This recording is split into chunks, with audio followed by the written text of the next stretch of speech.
Olá, querido amigo, querida amiga, seja muito bem-vindo. Estamos começando mais um trimestre da nossa classe dos professores.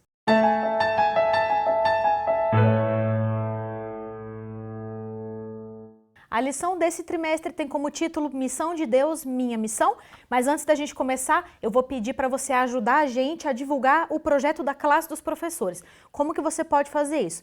Primeiramente, se você ainda não é inscrito no nosso canal, vai lá, se inscreve, o nome do canal é Adventistas Lago Sul.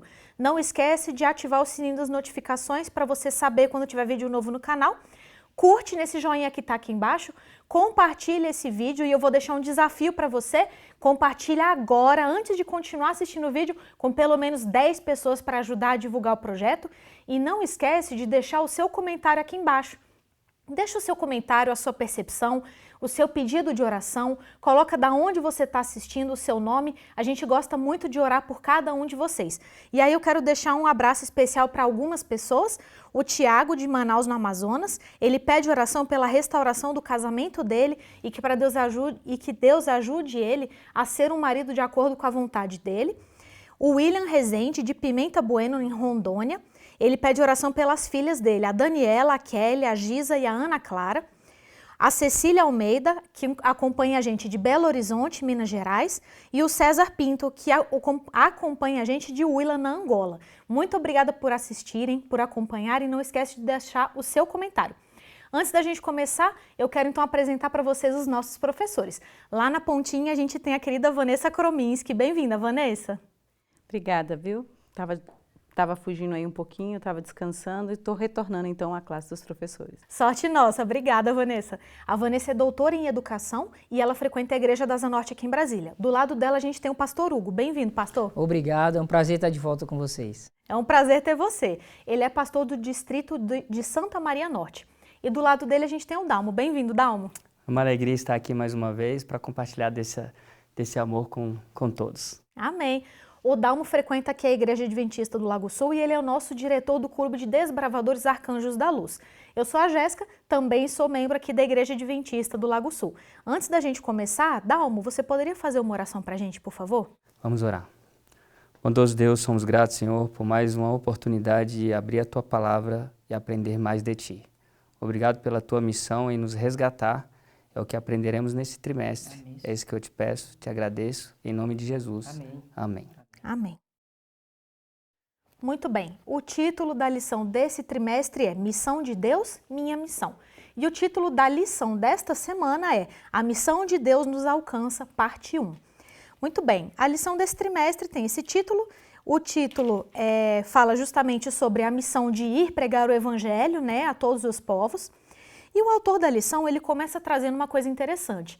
A missão de salvar as pessoas, ela não surgiu a partir da queda, nem a partir de Abraão. Na verdade, essa missão, ela já existia, desde o início da história de todo o universo, da criação do universo, e era o segredo oculto que foi revelado. E é uma coisa maravilhosa. Depois da queda, ela só mudou de alvo, que foi reconectar o ser humano com Deus. Então, restabelecer esse relacionamento do ser humano com Deus. E a gente vê isso desde o início, E aí, a base de qualquer esforço missionário deve ser centrada, então, no nosso relacionamento com esse Criador. E para a gente entender isso, a gente precisa entender primeiro, então, quem é esse Criador, quem é esse Deus. Pastor, o título da lição de domingo, ele é O Deus que nos alcança. E a lição traz uma ênfase no momento que Adão e Eva pecaram, eles ficaram com vergonha, se esconderam, e aí Deus vem e pergunta para eles, onde vocês estão? Deus procura, Deus busca. Por que você acha que o autor achou importante trazer essa pergunta de Deus e colocar esse título na lição de domingo? Jéssica, quando o autor, na verdade essa lição aqui ela foi escrita por vários autores, é uma coisa até nova, sempre é um autor só que escreve, mas esse, se eu não me engano, foram 4 ou 5 autores que escreveram. E eles começaram com o pé direito, vamos dizer assim, O ponto que eles partem, o ponto inicial, é justamente quando há a queda e existe a primeira missão. A primeira missão foi o quê? Deus em busca do homem caído. O que nós entendemos por missão hoje, Jéssica? É quando nós, como igreja, nos reunimos para falar da verdade que nós conhecemos para resgatar, salvar outras pessoas. Foi o que o céu fez por nós. Os nossos primeiros pais, eles já tinham sido avisados pelo anjo de que haveria tentação. Mesmo assim, eles caíram. Isso traz uma outra lição para a gente também. Mesmo sendo avisados e caindo, o céu não desistiu deles. Mandou Jesus e Jesus perguntou: onde vocês estão? Essa pergunta de onde vocês estão não é muito bem geográfica, é mais espiritual. Aonde vocês estão espiritualmente, né? Em que lugar você está? Você está escondido atrás dessa árvore? Não. Em que lugar das trevas que vocês enfrentam, vocês estão? E o céu desce e faz essa primeira missão de resgatar, de libertar, tentar salvar. E imediatamente após a queda, há uma promessa. Olha, de que vai vir um Salvador e que vai tirar vocês de onde vocês estão. Entende a pergunta? O Salvador vai tirar vocês... Onde vocês estão? Nas trevas, no mal, perdidos. E o Salvador vai vir e vai tirar. Mas não vai ser barato, ele vai ser ferido. Né? A Bíblia deixa claro que ele vai ser ferido, mas ele vai se recuperar desse ferimento. Então, a lição traz isso. Uma parte que eu queria destacar aqui, que o autor deixa claro, todos nós temos o livre-arbítrio, a oportunidade de escolher. Sabe, alguém pode bater na tua porta com uma mensagem e você vai dizer sim ou não. Cabe a você. Mas a missão é ir até lá e fazer com que essa mensagem seja revelada. Tem um livro que eu queria indicar até para os nossos ouvintes, nossos amigos que nos acompanham, de um judeu, o nome dele é Abraham Joshua Heschel. O nome do livro é Deus em Busca do Homem. São 272 páginas de como o céu se movimentou para salvar a humanidade. E se movimenta até hoje. Esse autor, ele deixa claro que o céu ama o ser humano incondicionalmente, ao ponto de dar o seu próprio filho em resgate do homem. E é incrível, né? Você estava comentando que hoje em dia a nossa missão é justamente ir, né, a todos os povos e apresentar essa mensagem e ir atrás das pessoas, né, para apresentar a mensagem para salvar. E é incrível como, ao longo de toda a Bíblia, a gente vê que a forma de didática de Deus é o exemplo, né? Ele sempre ensina através do exemplo. E aí a gente já vê isso logo ali no Jardim do Éden. No momento que Adão e Eva pecam, a primeira ação de Deus é o quê? É ir no jardim e procurar. E ir atrás, né, Dalmo? Reconciliar, né? É tudo. E é incrível como ele não simplesmente manda a gente ir, né? Ele ensina pelo exemplo, né? Pelo exemplo. E o autor da lição, né, os autores no caso, vem trazer que esse pecado fez realmente uma separação, porque Deus falava face a face. E aí a gente começa uma busca de Deus pelo homem. E a lição vem trazendo aqui, ao longo da história, a questão de Abraão, né? José, quando ele vai para o Egito, Deus deixa que ele vá para o Egito para que Deus possa mostrar a bondade dele com o povo, né? Então a gente percebe que ele vai proteger a sua nação da fome, porque haveria fome, né? Depois do pecado a gente sabe que a terra sofreu um colapso muito grande e algumas coisas iriam acontecer e Deus envia José. Pede para Abraão sair de uma terra, promete a ele alguma coisa, então é mais uma vez Deus prometendo alguma coisa para o povo dele, né? A lição também deixa claro que é vontade dele, Jéssica, ele ser meu Deus, é vontade dele. Eu serei o seu Deus. E tem alguma coisa melhor do que isso? Não. Esse Deus maravilhoso que a gente já percebe, né? Logo no início, buscando, tentando reconciliar. Tem algo melhor? Então ele quer ser o meu Deus, ele quer ser o seu Deus, né? Então fica aqui para a gente essa inicial, realmente com o pé direito, de que esse Deus maravilhoso quer entrar na minha vida e para isso ele me oferece várias oportunidades. E é o que nós vamos estudar ao longo desse trimestre. E é incrível, né? Como Deus é resiliente, né? Porque a gente vê, trazendo aqui para os relacionamentos humanos, né? Se você está indo atrás de uma pessoa, seja um relacionamento romântico, de amizade, um familiar e coisa, e esse familiar só te trata mal, só te rechaça, né? Só te ignora, só te despreza, a tendência humana é logo, né? A gente acabar desistindo, né? A gente chega uma hora que a paciência acaba e você fala, eu tentei o que eu podia, o fulano não quer, eu também não vou, eu vou me preservar, né? Eu também não vou ficar me desgastando mais. E Deus é completamente oposto, né, Vanessa? Você vê que parece que, inclusive, ao longo da história da humanidade, quanto mais o homem ignora, se afasta, parece que mais Deus quer ir atrás. Então, né? Porque o que o pastor e o Dalmo trouxe é exatamente o que esses autores trouxeram para a lição, né? Que desde quando fomos criados, nós somos criados pela presença. Por que será que essa criação foi pela presença e não pela palavra? Todas as outras coisas foram pela palavra, né? Haja luz, houve luz, haja, pela palavra. Mas para criar o homem foi pela presença. Ele foi lá, sujou a mão de barro. Por quê? Porque nós fomos criados na nossa essência, no nosso pó, no nosso corpo, para um relacionamento com o nosso Deus. Então nós fomos criados para se relacionar com Deus, né? Para estarmos juntos com Ele. Mas ao mesmo tempo nós fomos criados para estarmos com Ele face a face. Quando acontece todo o abismo, né? A ruptura disso tudo, a gente pensa assim, ixi, e agora? E agora não. Desde a criação já tinha um plano, uma missão, que assim, independente de qualquer coisa, nós vamos manter um relacionamento. E alguns de vocês podem até questionar assim, mas seria fácil então. Adão e Eva pecaram, não, Eva pecou, foi a primeira, né? Então por que não destruiu Eva, né? Faz outra mulher para Adão. Ou então por que não destruiu o casal? Faz outro casal. Não, por que não destruiu logo Satanás? Lúcifer, na hora que ele se revoltou, não foi isso? Porque senão daria muita clareza, e o universo inteiro que está acompanhando a história desta terra diria, e todos, inclusive nós, diríamos aqui que nós não amamos a Deus, não temos um relacionamento por escolha. Deus nos escolheu assim como Ele quer que nós os escolhamos, entende? Então existe uma troca de relacionamento. O relacionamento não é uma via única, tem que ser de mão dupla.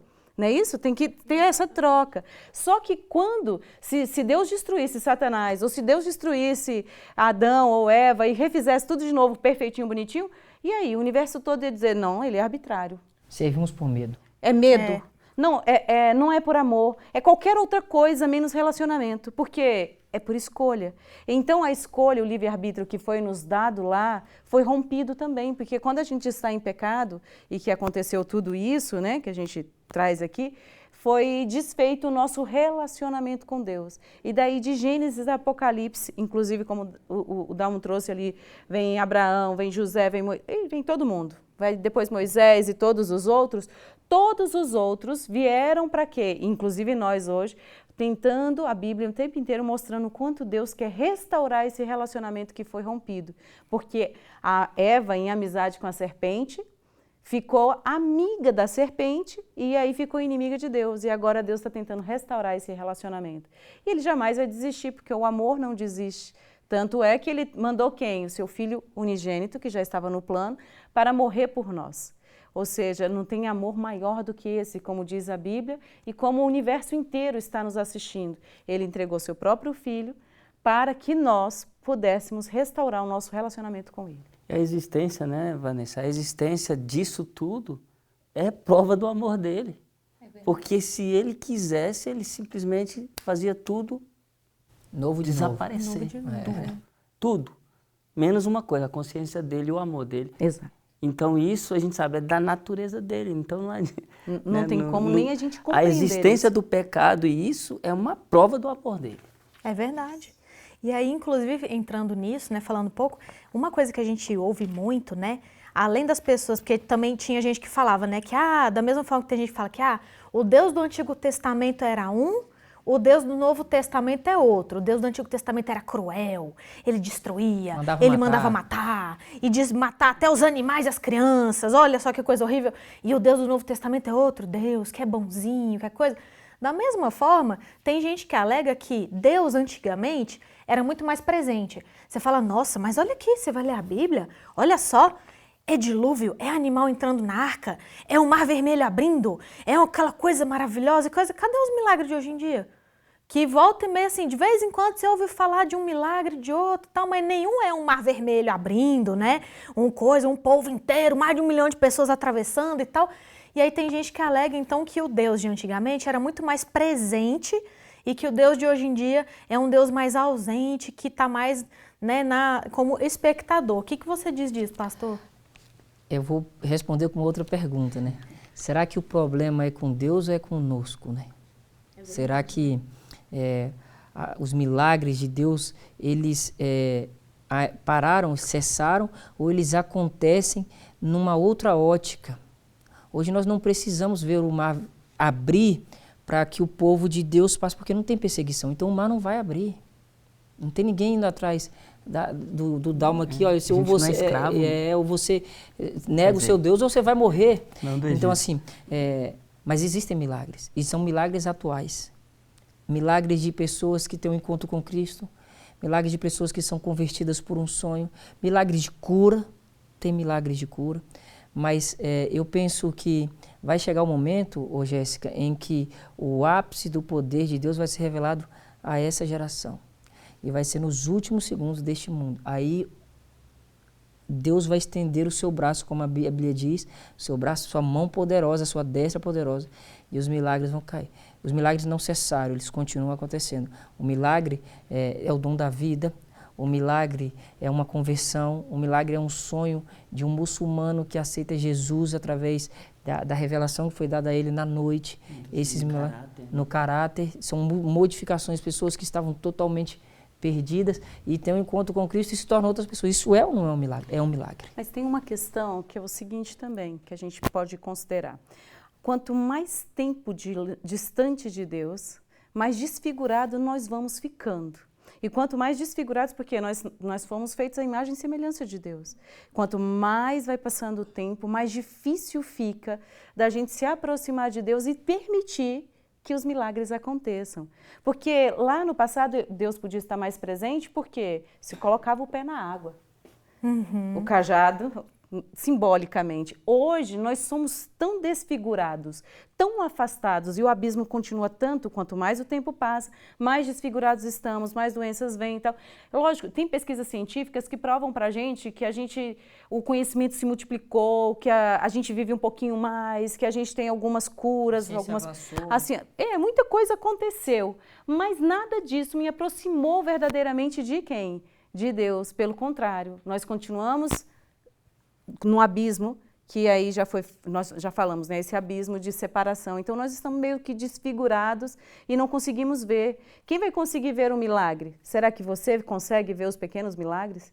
Será que nós aqui conseguimos ver os grandes milagres que Deus já faz em nós?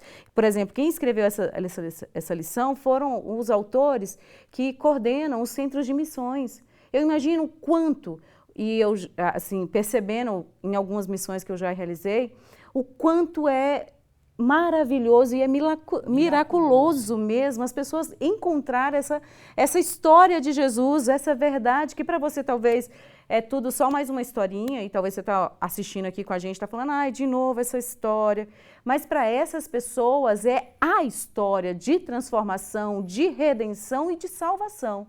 E aí às vezes a gente está tão desfigurado e tão acostumados, tão no abismo, que a gente nem percebe o milagre.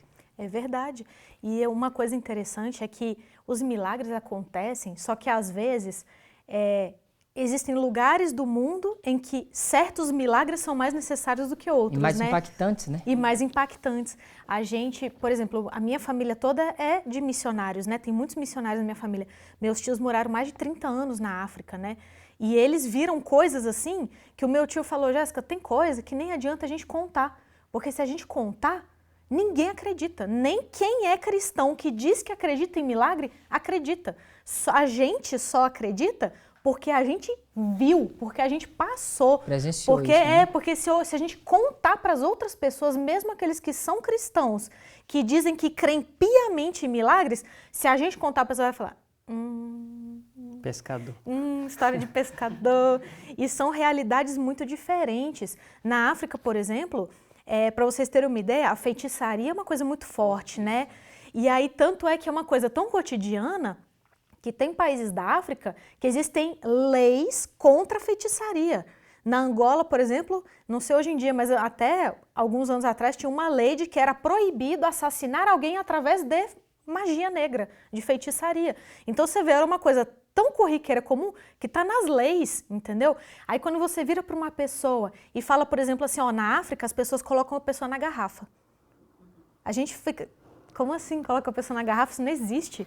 Como? É simbólico? Ou a pessoa fica pequenininha dentro da garrafa? Gente, nada a ver, isso não existe, isso é mentira. Se a pessoa não consegue acreditar nisso, que qualquer pessoa na África, você fala, a pessoa, não, é mesmo, põe na garrafa, eu já vi. Então, para eles é uma coisa tão real, se a gente que não vê, não consegue acreditar que isso acontece lá, que dirá uma série de milagres que aconteceram lá. E existem vários milagres. Se você tem a curiosidade, alguns milagres que você pode pesquisar, por exemplo, que chove até hoje, cai maná na missão de Namba, na Angola. E é uma coisa que, inclusive, se você tiver à disposição o dinheiro, você consegue ir lá presencialmente ver. Degustar. Degustar, entendeu? Inclusive, aqui em Brasília, na Sociedade Criacionista Brasileira, ali no Lago Norte, tem maná que foi trazido pelo meu avô da missão de Namba. E ele foi testado na USP, né? Saiu o laudo, né, do que era, e o rapaz que fez o laudo, que não é cristão, né, ele é ateu, não acredita em nada disso, ele falou, olha, eu não sei o que é isso, mas esse negócio que você me trouxe, ele possui todos os nutrientes que um ser humano precisa para viver e para ser saudável. Então você vê, é coisa assim, é milagre, é milagre. A gente nem ia ter dúvida disso, porque veio da fonte, né? Exatamente. E eles, então, a pergunta, né, onde estão os milagres, onde está o Deus que fazia tantos milagres? Eles estão acontecendo. E a gente tem que ir todo atrás. Momento. Inclusive, a Casa Publicadora Brasileira está trabalhando para lançar um livro sobre milagres atuais, justamente para mostrar que os milagres atuais eles acontecem, inclusive ressuscitar mortos. A minha prima mora na Índia e ela conheceu um casal de missionários que não foram eles, óbvio, né? Eles mesmos falaram, olha, a gente não sabe como aconteceu, mas já tinha não sei quantos dias que a pessoa tinha morrido e a gente orou e ele voltou. Entendeu? E aí a pessoa pode falar, mas isso aí deve ser alguma doença que paralisou, que Síndrome não sei o quê. de Lázaro, né? Que eles falam, e não sei o quê e tal. Gente, tem coisa que você tem que estar lá e participar, mas os milagres, eles acontecem, né, Dalmo? É verdade. E a gente vê Deus sempre engajado na missão, no passado, no presente e no futuro, né, Dalmo? Ele não desistiu ainda. Que coisa. A lição 1 já traz pra gente uma boa notícia, né? Eu achei interessante que o autor traz João 14, 1-3, conhecida por muitos, né? De cor salteado, desbravador decora isso e tal. E é interessante que já começa assim, não se turbe. A gente aprende no Clube de Desbravadores, por exemplo, quando você está perdido, o que você tem que fazer? Uma das primeiras coisas que você tem que fazer? Manter a calma. Então Deus já fala assim, não se turbe, né? Ou seja, já está ensinando a gente o que a gente deve fazer exatamente nesse momento em que nós estamos vivendo. Momento tenso, próximo da volta dele, que é o que nós cristãos aguardamos, ansiosos, né? E ele levanta essa para que a gente tenha essa calma, para saber que ele ainda está no controle. Ele tem buscado a mim e ele me deu a chance diária de eu buscar a ele agora, nesse momento. E é aquele que está no WhatsApp, se eu mando a mensagem, antes de terminar a mensagem, a pessoa já viu que já está digitando, já está te respondendo. Deus é mais ou menos assim. Você termina e já chegou, né? E ele está pronto para nos atender e ele promete aqui que um dia, né, voltaria para consertar essa bagunça que eu fiz, né? Não foi a bagunça que o outro fez, foi a bagunça que eu fiz. Ele está pronto para restaurar. E ele aproveita agora para que eu possa entregar minha vida a ele e já me restaurar agora, né? Já tomar decisões diferentes das decisões que não agradam ao próprio Deus. Ô Jéssica, uma parte que eu queria ressaltar aqui, que está na lição, se eu não me engano, de quarta, final da parte de quarta, é que o autor termina com aquela passagem bíblica que é até conhecida como a carta das missões estrangeiras, né? Quando Cristo ele faz a grande comissão, ele fala, ide por todo o evangelho, pregando, batizando, ensinando, e todo o poder do céu me foi dado. Então, assim, quando nós vamos em missão na África ou aqui no vizinho, tudo é missão. Não é qualquer poder que está me acompanhando, é todo o poder do céu. Então, amigo, a gente só tem que se colocar na mão de Deus como instrumento. E quando esse texto, né, que é de referência, se você foi o escolhido para essa grande missão, ou seja, foi chamado para essa comissão, se você foi comissionado para um cargo, você se sente responsável por aquele cargo, né? Comissionado, ou seja, com uma missão específica. E aí Deus, de alguma forma, Jesus vem e monta uma grande comissão, e você faz parte da grande comissão. Olha que show isso. Você ser convidado, apesar de ser pecador, eu ser pecadora, ou não dar conta de nada, eu ser comissionada por Deus. Né? Hoje, nesse mundo terreno, social, ser comissionado é tipo ganhar uma comissão, ganhar um dinheiro a mais, ganhar uma responsabilidade a mais, um cargo a mais. Mas no mundo espiritual e biblicamente falando, você ser comissionado, ou seja, participar dessa grande comissão, é você estar nessa missão de restauração e de busca pelo pecador para que ele volte a ter o relacionamento com Cristo, ou volte a ter o relacionamento com o nosso Deus.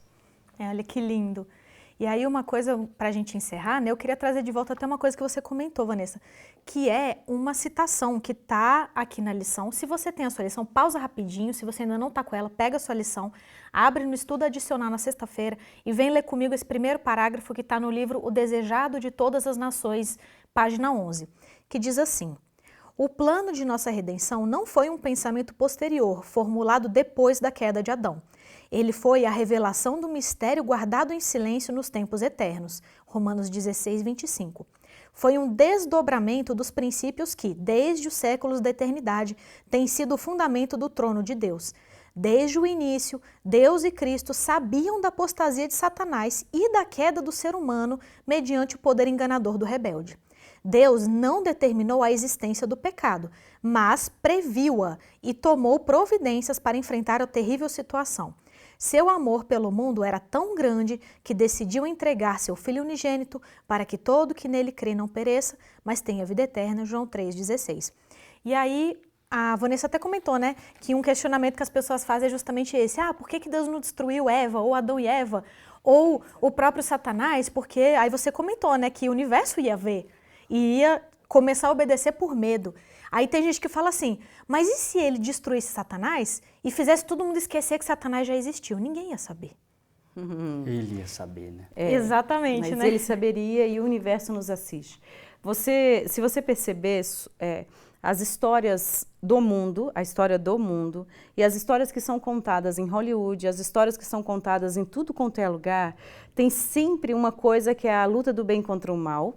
Sempre vem esse grande conflito sendo refletido e vem sempre com uma perspectiva como se a Terra fosse o centro de todas as batalhas.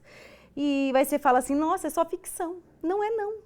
Na verdade, nós somos o centro, todo o universo está assistindo a nossa luta, a nossa constante batalha ali, porque nós somos os que foram caídos, né? E Lúcifer está nesta Terra, foi lançado aqui. Essa Terra, de alguma forma, é vivenciada por ele. E aí aqui estamos nós. Aí você vai dizer assim para mim, não, mas então Deus é mau conosco. Não, na verdade Ele quer nos oferecer muito mais. E a Bíblia diz que quando Ele chegar e quando Ele retornar, nós seremos considerados como reis, não é isso? Filhos, nós participaremos junto com Ele de todas as honras e glórias desse universo. E o universo é gigantesco. Eu fico imaginando que quão grande missão é essa que nós estamos. É uma grande batalha? É, mas assim, é uma batalha de muita honra, porque é para a eternidade. E o universo inteiro está assistindo. Tanto você pode até não ver, mas tem anjos do bem, anjos do mal, assistindo tudo que a gente faz o tempo inteiro, estão batalhando por nossa vida desde quando Jesus ali, Deus nos criou. Então, desde a criação até a volta de Jesus, estamos aqui nessa constante luta de Deus buscando cada um de nós, eu e você. É verdade. E uma coisa que a gente não para pensar é que nós sabemos pelo espírito de profecia, né, que nós não somos o único planeta que Deus criou e nós não somos os únicos que tinham o livre-arbítrio, né? Pela Bíblia também, né? O de Jó deixa claro. Exatamente. Jó então, também fala. nós temos muitos mundos, esses outros seres também têm o livre-arbítrio, então eles também teriam a possibilidade de pecar. E a gente não para pensar que às vezes, assim, a gente sabe que parte de Deus ter permitido o pecado vir para o mundo foi justamente para o universo inteiro ver o pecado no dano que ele poderia causar. Porque quando Satanás começou com as ideias tortas dele no céu, o pecado não tinha existido ainda. Então eles ainda não tinham noção do prejuízo que o pecado poderia causar. E aí agora não fica dúvida na mente do universo inteiro de duas coisas. A primeira é a capacidade de destruição do pecado. E a segunda é o tamanho do amor de Deus, né? E assim, isso foi então, a gente pode pensar como se fosse uma forma de vacinar todo o universo. Então, ao invés de a gente ter um universo inteiro que caiu, o que é um mundo perto de um universo? E no fim, esse mundo que foi justamente o filho rebelde, né, que caiu, que deu trabalho, vai ser elevado e vai ser honrado, e a gente vai ter oportunidade que os outros não tiveram, que foi de experimentar a salvação na própria pele. Então, às vezes, a gente é muito egoísta, né? A gente fala, ai, mas tinha que ser justo nesse mundo. Satanás tinha tanto planeta para ir, tinha que vir para cá, para eu ficar tendo que trabalhar e ficar cansado, e ter cólica, e ter dor de barriga, e ter que pagar boleto, e ter que trabalhar e cansar e coisa. E a gente tem que parar para pensar que a gente tem que ser menos egoísta, né? A gente está ajudando a salvar o universo todo, né? O maior prejudicado, o maior prejuízo é do próprio Deus, né? É verdade. A gente percebe que nós somos criatura, ele é criador. Só que o maior prejuízo, ele se torna criatura e, enfim, não dá nem para comentar, E né? sofre coisas que a gente nunca nem vai conseguir imaginar, porque ele preserva a gente, né? Pastor, agora a gente encerrou, né? Você faz uma oração para a gente encerrar orando? Vamos orar então. Santo Deus, poderoso Pai, uma vez mais nós nos colocamos na Tua presença, humildemente, com toda reverência, para glorificar o Senhor e louvar o Teu santo nome. Damos graças ao Senhor, a Deus, a Jesus, pelo sacrifício que o céu fez, o movimento, toda a ação em redimir e salvar o ser humano, Senhor. A missão do céu é fazer com que haja uma reconciliação após a ruptura do pecado. E nós, como filhos teus, suplicamos ao Senhor que possamos ser utilizados na plenitude do poder celestial e na plenitude das nossas forças, para levar esse evangelho a outras pessoas. Existem várias formas de missão, existem várias formas de executar a missão, existem vários lugares onde as missões precisam avançar, onde precisa ter-se uma missão. Que o Senhor chame aos teus filhos e que nós possamos ouvir a tua voz para entendermos que a primeira coisa que nós precisamos fazer é espalhar a boa nova do Evangelho, de um Cristo que morreu para nos salvar, para voltarmos ao plano original antes do pecado. Que possamos ser abençoados, Senhor, com o estudo dessa lição, como foi desta. Uma bênção em nossa vida, porque entendemos o quanto somos amados e o quanto o Senhor é bom para conosco. Nos abençoe, é o que nós te pedimos, no doce nome de Cristo Jesus, Senhor. Amém. Amém. Estamos encerrando então a nossa lição de número 1. O que você achou da lição? Qual é a sua opinião sobre tudo isso que a gente conversou aqui? Não esquece de deixar aqui pra gente, para ajudar a gente a enriquecer também o nosso estudo da lição. Muito obrigado por nos acompanhar. Não esqueça, a classe dos professores, ela não substitui o estudo diário da lição. Então, todo dia de manhã, Deus está te esperando, pega a sua Bíblia, pega a sua lição, vai se encontrar com Ele, que vai ser a melhor coisa que você vai fazer. Muito obrigado pela sua companhia, a gente espera você semana que vem para mais uma classe dos professores.